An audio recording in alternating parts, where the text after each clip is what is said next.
К другим новостям. Что сделали и что сделают в Комсомольском районе, планируют развивать практически все сферы жизни населения. Образование, культура, спорт, сельское хозяйство и многое другое. Подвести итоги 21-го и обозначить задачи на 22-й. Для этого в село Комсомольское приехал глава Чувашской республики Олег Николаев.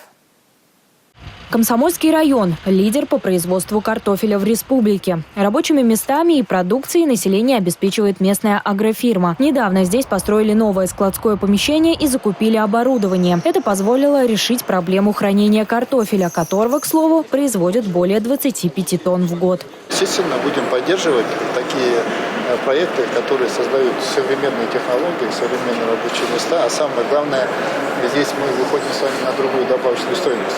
А поддерживают сельхозпроизводители уже давно. На строительство и закупку оборудования компания потратила более 150 миллионов рублей. По федеральной и республиканской программам вернут часть затрат – около 30 миллионов. И сэкономили, и улучшили качество продукции. Такое вот эффективное распределение ресурсов. Сюда будет картофель подвозиться, будет фасоваться в мелкие фасовки от килограмма до 25 килограммов и будет поставляться в сети. Развивать сельское хозяйство будут и дальше, в том числе и с привлечением инвестиций. Помимо этого, в Комсомольском районе повышают и качество жизни населения. В 2021 году отремонтированы школы, детские сады и дома культуры, открыты центры «Точка роста». И это только начало. В этом году, в следующем году организуем и обновление школьных стадионов, футбольных площадок и других составляющих, которые важны и нужны для развития ребенка. Как минимум по 3 основным направлениям. Это обучение, творческое развитие, ну и, соответственно, физическая культура и спорт.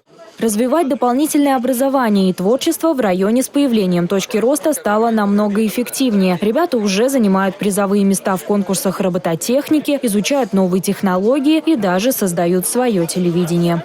Что вы можете сказать по поводу выступления наших спортсменов на Олимпийских играх в Пекине?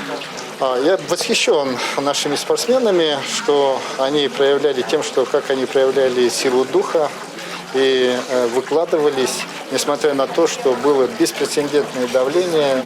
Валерия Иванова и Арина Павлова, ученицы 11 класса, еще даже не поступили в институт, а уже провели серьезную журналистскую работу. Взяли интервью у главы Чувашии Олега Николаева. А это не всегда удается и профессионалам. Мы очень рады, что нам удалось взять интервью Олега Алексеевича. Мы считаем это достижением. Эксклюзивное интервью глава Чувашии Олег Николаев о зимних Олимпийских играх в Пекине. Такую новость услышат первыми зрители школьного телевидения в Комсомольском районе. Екатерина Никитко, Георгий Кривошеин, Республика, из Комсомольского района.